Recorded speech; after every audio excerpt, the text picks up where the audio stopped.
From the QA Archive. Introduction to QA. Errors, defects and failures.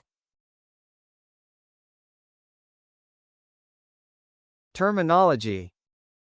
Before we cover the causes of a defect, we can make important distinctions with regards to the terminology related to defects. We can learn these by following a simple scenario.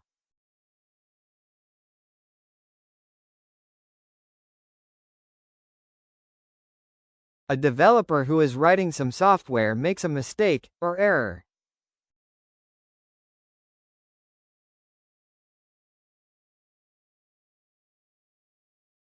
The terms error and mistake can be used interchangeably as they are exactly the same.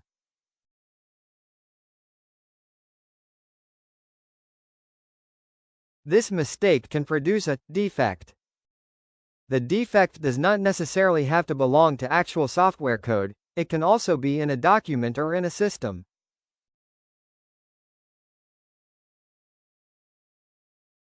In addition to the term defect, you will come across the terms fault and bug. The term bug is probably the most common of the three terms, but defect is gradually superseding the term bug.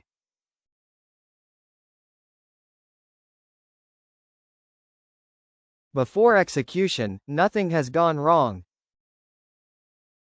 When the code runs, a defect may cause a failure, unexpected behavior. But not all defects lead to failures, so a defect doesn't always mean the software will misbehave.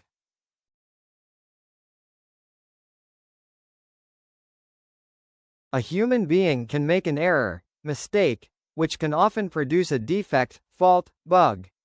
This can often cause a failure when the code is executed. So why does a defect occur? There is no simple answer, as it depends on the specific software, system and its environment. Defects may result from developer mistakes caused by time pressure or system complexity. Since humans are fallible, errors are natural.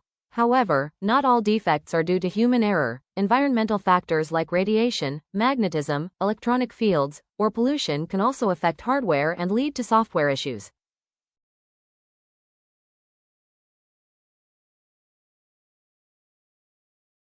What is a root cause? A root cause can be thought of as the main reason for the problem occurring. A process called root cause analysis is used to identify the root cause. By addressing the root cause, it is considered that future similar problems can be prevented and avoided from happening again.